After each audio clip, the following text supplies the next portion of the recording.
Hello, Sacred Geometry Decoded, SGD here, and this will be Science of the Symbols Part 15, and we'll be looking at, well, drawing on previous videos and connections, especially between modern Christianity, but also ancient religions and mystery schools. And again, so back to Athanasius Kircher, this Jesuit, very prolific illustrator, writer, very important figure, and in this really chunky period of Hermeticism, and especially Hermeticism as in God of weights and measures, because of things like the chain and a lot of the measure systems we have now were encoded in law around about this time, and also like a big growth in geometry and all these other features. But this Jesuit, how often he draws from pagan symbols, and so we'll be focusing on these two pictures of his and then looking at other connections, but the connections especially to alchemy and to, well, alchemy as in chemistry, and these so again the rebus and the fusion of the male and the female, the marriage of sun and moon again in these older alchemical texts. Now even they're manuals in a lot of ways. So focusing on these, and we'll begin with this figure here. So what we have is Hermes is carrying the caduceus. That's no mystery there, but also the hat that he's wearing now. Hermes, Hermeticism, was the Greek god Hermes, also called Mercury in Roman times, and he wears the traveller's hat because Hermes was the god of knowledge, weights and measures, commerce, and travellers, and he was a trickster god. But commerce, travelling, navigation, weights and measures, knowledge, and these blends in together. And so this is the older Greek, so the original Greek. Again, we see for instance, the wings on the caduceus and the wings on his feet. There's no, that's purely Hermes. Now that's the same feature, so the winged cap there, but carrying the caduceus. But this will also connect to Saturn, and so we see Saturn with the child. Now, Saturn, or Kronos, was the father of the Olympian gods. He's usually featured carrying the scythe, sometimes a bigger scythe, but he's always holding a baby because he ate his children. And because of the Cornucopia, Zeus. I did a series on the Cornucopia where I talk about Zeus, but Saturn or Kronos. But he's also wearing this hat, so Saturn's wearing the hat. Now, this, of course, image has alchemical symbols in there, but even the lameness as well, which is a feature of arsenic and mercury exposure, which goes back to Hephaestus I mentioned previous, or Vulcan, the Greek god of metalworking. But a famous Saturn hat or traveller's hat is also worn by the Pope, and this will be a feature because the headwear of the Pope carries this ancient tradition, especially connected to the alchemical Hermetic tradition as well. So the Saturn hat. Now this is a more Roman version of Hermes, Mercury, as in the planet, but also the element and the god Hermes carrying the caduceus, just so you can see there. But he's also wearing the traveller's hat. Now Hermes, the Romans will slightly variation, but that's an important feature of Mercury or Hermes, is this traveller's hat as well as the caduceus, of course. Which will bring us to tarot, and I'll do some connections, but we have this tarot card of the magician. Now, notice the zodiac. Go back a little. Okay, so back to Kircher, we see the zodiac 1, 2, and 3 there. So this is another common theme throughout these Hermetic traditions, as well as the 7 heavenly bodies: Sun, Earth, Moon, Venus, Mars, Saturn, and Jupiter. These are visible to the eye, but they also have alchemical, because they translate to elements as well. But the Saturn hat and the traveller's hat and the magician. So Hermes, or Mercury, god of knowledge, science, weights and measures, but he's also in commerce and travellers. But he's also a trickster god, and magicians need knowledge to play their tricks. And so the magician in tarot being represented by Hermes, the traveller's hat, the wings, and the caduceus. Now, it's not just in Catholic, so Ukrainian Orthodox, but other ones as well. They also carry the rod. Now, the caduceus was a wand given to him by Apollo. Wand translates in ancient Greek to measuring rod, or the reed. It's what's in the Bible. You have the measuring rod, or measured by the reed, and etc. But it's also a symbol of peace and hope, and that's where the sort of snakes come in. But we see it also in Ukrainian Orthodox tradition. Now, you can just post Benny's head on there, or the satin hat, and the magician there, as we see. But now to the four elements: fire, earth, water, and air, which are embedded in, so this is Stefan Michelspacher. We have there Hermes at the top, sun, and the moon. We even have the crescent, Diana, the goddess there, but also those seven, Venus, Mars, Jupiter and Saturn, Sun, Moon, and Mercury. But if you bring in this magician card as well, we also have the elements. So we have fire, fire, air in the clouds, water in the water, and also earth. Now, there's not easy to see. I don't think I couldn't spot it there myself. But what is nice is that we have this white and the red rose. We'll get to that in a second. But now this symbol here, now it's like basically it's a Mercury symbol, but it's also a fusion.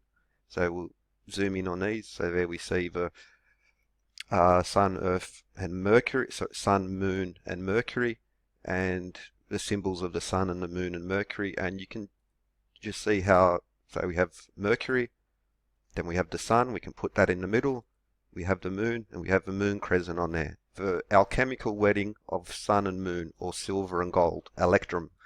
But also it's featured there where the alchemical wedding with the Sun and the Moon, even the Sun and the Moon over the top there. And so you could almost get this Christian Rosenkrauts and the early Rosicrucians. You could, drop that image there. Also the Columba, the dove, nice one as well.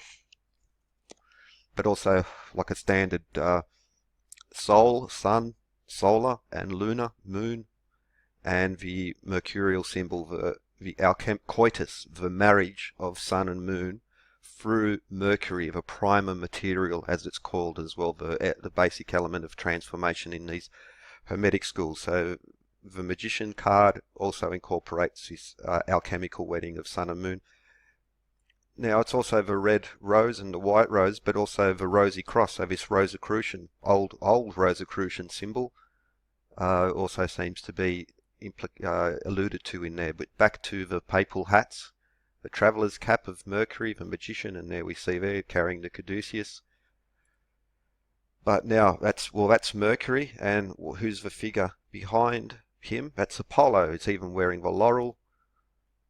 Ancient symbol there as well to the golden age of Apollo, but he's the sun god, and Apollo is the twin of Artemis, otherwise known as Diana, the moon goddess, and that's her there. That's the moon goddess Diana. Now she's not wearing the crescent, but that's Artemis. Now if you go to a Roman depiction and like more modern classical sculpture, we have Diana, aka Artemis, the moon goddess of the hunt as well.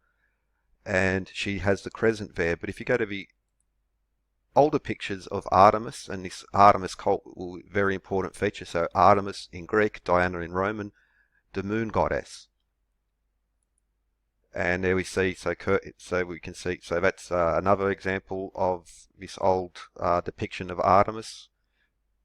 Notice the oak as well, the seeds there, but also pay attention. So we have a zodiac there once again, the crab, the twins, Taurus, Aries as well. So there's all these little symbols always sort of blend into one another, and the more recent Hermeticists of the 15th, 16th, 17th century, Jesuits such as Kircher and Michelspacher, Jura, Khunrath, Fludd, and these other guys always embedding this same sort of knowledge. So it comes back to there we see Kircher and the moon goddess, sun, earth, and moon, sun and moon, the alchemical wedding of sun and moon via Mercury, the primer material. Now we get to this other tarot card, the Hierophant, or otherwise known as the Pope card. Now that will connect because, well, firstly, if we just zoom in on she's wearing a triple crown. Now, a triple crown is called the Hierophant, and so we see it in this tarot image as well. The Pope, now we look again back to Kircher's drawings. So we have the papal keys, this papal symbol, the silver and gold key.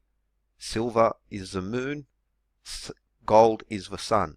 Alchemical wedding once again. Now also this the Hierophant, the triple crown as well, which we can see there. And we also have the papal keys. Now they're in black and white, but that's the silver and gold keys, as were given to Peter as well, the keys to the kingdom of heaven, so to speak, as well. But silver and gold, alchemical wedding of sun and moon, and these alchemical images. And for instance, again, the pelican bearing her breast, which is and feeding the blood to her children, very reminiscent of the what's that bird? That magic bird, I forget its name. That right, that from its ashes rises the child. I'm sure you can remember. It's just on the tip of my tongue. But also what's he carrying here in this tarot? Well, we also see that in Kircher, the cross staff as well, a tool of measure again, which connects to Gunther and the chain and the mile and the foot and stuff as we know it now. Actually, ancient measures, but again, were brought back into law, just like Kircher was bringing these ancient traditions back and embodying ancient symbolism into the pagan symbolism into the Christian world. So was, well, this carries on now. This is the papal tiara, as they call it, the triple crown, the 3 levels, which again connects to this depiction of Artemis and that tarot card, and also we can see it there in Kircher's drawing with the papal keys. Also worth reference, because this is about alchemy, and so what do we have? We have Sun and Moon and Mercury once again, but we also have Jupiter, Saturn, Venus and Mars. We see these symbols now. They're astronomical symbols. They reference ancient gods, and they also reference the elements. Now also in this card on the tarot, he's got the 2 fingers. Now that's the papal hand sign, the hand of benediction, or the preacher's hand, which is an important feature. Now I chose this one, older one, because he's wearing the triple crown. Slightly different version. There's more than one of these triple crown, but it's so important to papal dress. So again, the Hierophant, that's the triple crown. Which brings us to another Michelspacher drawing, and again, so we see, well, notice the dove again, and the presence of the columba, and also the tetragrammaton, the name of God there, but the alchemical wedding of sun and moon, the king and the sun, and the moon, Diana/Artemis. And we also have the triple crown beneath there once again. The triple crown, Hierophant, and with another one of Michelspacher's alchemical illustrations. Same thing, what's his feet? Now we also have the zodiac. So we've got again alchemical symbols here. And we have the zodiac, so Leo then with 3 others, and then Aries with the Pisces and the others, and then Taurus with Libra, for instance. But he's wearing the triple crown, back to that Hierophant, which brings us to the Eleusian mysteries. So in ancient Greece, the Hierophant was the chief priest, the preacher's hand, or the preacher, the chief of the Eleusian mysteries, these ancient mystery schools. So the triple crown, the Hierophant, and the Eleusian mysteries, and this is just the beginning of the connections between, the Christian origin. So Christianity simply did not emerge from a vacuum. So many of the rituals and the traditions were carried on and just incorporated into from the pagan world. Christmas and Easter, for instance, I know it's very touchy for some people, but it was just incorporated in. It just really is it's a fact, really. Now, back to the Eleusian mysteries and Demeter, or Ceres, as in cereal, and the connections there. Now, what is Demeter here? She's the blessing, and look at her hand symbols there as well. Which brings us back to the hand of benediction, or the preacher's hand. Now, the Hierophant was the chief priest of the Eleusian mysteries and these mystery schools, which go back to Egypt. Now, well, we can just follow comparative studies of these things, and so back to Kircher and Artemis. So we see a couple of variations of the Artemis statue, but this one I think is the most interesting because we have 1, 2, 3, the triple crown, the Hierophant once more. Now Artemis, okay, now with the triple crown. Now we go to Ephesus in Turkey, and this is a reconstruction of the Temple of Artemis, which was one of the 7 wonders of the ancient world. Very special place. Now it wasn't the temple itself, it was also the precinct around it. It was a treasury building, it was a university, it was a whole city built around the cult of Artemis. Now there's not much left, so that's what's left of it. Now even Anthony and Cleopatra, and well, on the steps of the Temple of Artemis, Arsinoe, the sister of Cleopatra, the last competitor for the crown of Egypt, was murdered on the steps of the Temple of Artemis in Ephesus. This caused riots in Rome, and was one of the reasons why Cleopatra and Anthony died, or committed suicide, because it caused such a uproar that it ended their plan to take over the world. And it's interesting that they had them meeting. Okay, that's something else, but if you look into it, where Mark Antony and Cleopatra and where the plot was hatched to kill Arsinoe was at a philosophy school where St. Paul was born.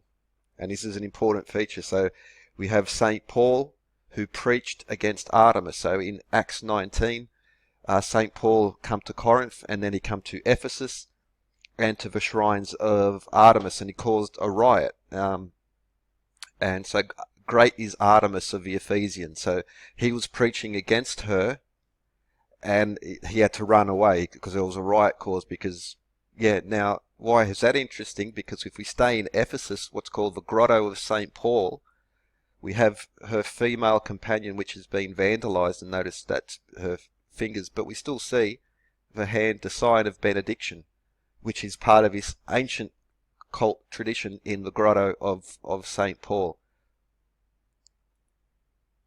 So we see the same symbols carrying on again, which brings us to the Eleusian mysteries, but that's also connected to the Mithraic mysteries, and so this is pretty much a standard Mithras board. What do we have? The caduceus of Hermes, Apollo, the sun god, and the moon god Artemis, the alchemical wedding of sun and moon. Now this is which relates to the Phrygian cap as well. Did a video on these. I've done some on Mithraism as well. And this is also so this is a Mithraic board where we have the sacred hand of Sabazius, which has the same. That finger is being twisted up but we have these 2 finger symbols as well. But if we go, that's Sabazios there, and in the importance in the Mithraic school, we have the caduceus and Hermes carrying that again. And what do we have? Sun and the moon, Apollo and Artemis once more, and the hand of Sabazius. So this ancient symbol, these ancient mystery cults, have just been transferred into the Bible, and that's so much. Yeah, it's of pagan origins. So the Mithraic mysteries, the Eleusian mysteries, and the same symbols and the same themes, which connecting to especially papal symbols and headdresses and origins of those in the Bible too. And back to Artemis. Now I find this one interesting. I'm just a curiosity because the Kircher depiction of her seems to so we have the grain, and there's a ring there. Now it's a bit hard to make out, but it seems to be alluding. I'm not 100% sure, but I'm pretty, confident enough, but not sure. Where he's pointing the finger at these older mysteries, these ancient schools. This is an interesting drawing. Now, I couldn't find the name of the artist, but it seems to be, by the style of it, seems to be around the same period of Kircher and these older Hermeticists, and it's clearly Artemis there as well. But what I find especially interesting is that we have the furnace there underneath, and what we have is distillation, another alchemical reference, actually a double alchemical reference in there as well. Now the tools of alchemy were again in the background there. So, but what I could find is that they're claiming anyway that this is linked to Anna Perenna, where we get the term per annum. So at the Ides of March, there would be a big festival in Rome, attended by the plebs, and this was the New Year symbol. Now, I also find interesting that whoever drew this one happened to place the fingers in the same Hermetic stance that you will find in so many portraits of these famous Hermeticists from this period of Kircher. Again, I did a symbol series on hand signs as well, and again, multiple interesting connections I think that go beyond coincidence. Another one, so another depiction of Demeter, the grain, and the Cornucopia, and these Eleusian mysteries. And back to Kircher's drawing, and I did a series on the Cornucopia and the origins of it and how it's been still transferred into the modern time, especially through Freemasonry being one example that they've kept the old knowledge going. And so again, the Cornucopia, which also connects to Zeus, aka Jupiter, and the constellation Capra, and through, I did a series on Cornucopia. I'll try to remember to put a playlist in the description. But this will also connect to grain, oil, and wine. I've done a cornerstone series. I also did a standalone video on grain, oil, and wine, and how that connects through the Bible, Temple of Solomon, and also, again, ancient traditions, especially connected to building of temples, cornerstones, the stone the builders rejected, for instance, which again. And so that's pretty much it for this one. But what we see, just follow the path through, and through the ages and through the various cults and traditions and legends, what we find is the Hermetic tradition carrying through. So the symbols, but also, let's just say, the mythical with the scientific, astronomy, alchemy, or / chemistry, and this just being a way to embed this knowledge in almost like a hidden form, as if you're illiterate to the symbols, but you just follow it through, and it's still embedded in our modern our modern chemistry. And so this is part of a science, an ancient science, which especially incorporates, so whether it's you just look at a cathedral, whether it's the glass making or the metallurgy required to make the chisels, to also reinforcing chains, dyes, all what we could now consider industrial chemistry and all the aspects of it, they were doing at that time, but they weren't. The universities were organized differently. Their papers, so their publishing systems were different, and in a much more symbolic sense. Now, they did also write, prolific writers, but these themes was one where, because we had a high rate of illiteracy back then, but a very high rate of symbolic literacy, as we're now symbolically illiterate, but in text we're very good, in graphs and this type of stuff we're very good, and it's sort of swapped over. But again, it's just the modern, we get so many of the establishment, let's just say, and the narrative is that this is just all pure, gobbledygook or whatever. No, it's just a lack of understanding, and it's a bias that, a cognitive dissonance in a way that people don't want to know, because we want to think that we're the masters of science. We are, everything originated from the Royal Society and stuff, but no, it predates this period.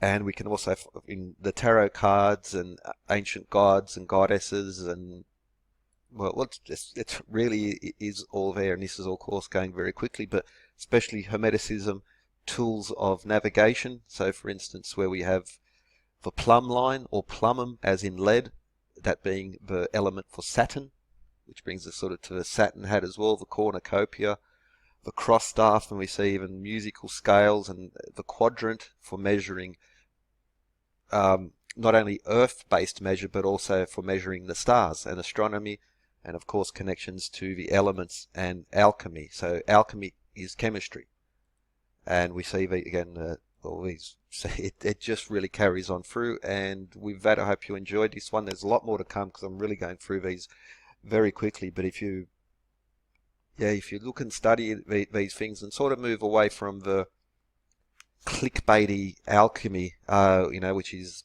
I'm just not a fan of it because I don't think it really carries information, especially when it comes to Hermeticism and alchemy.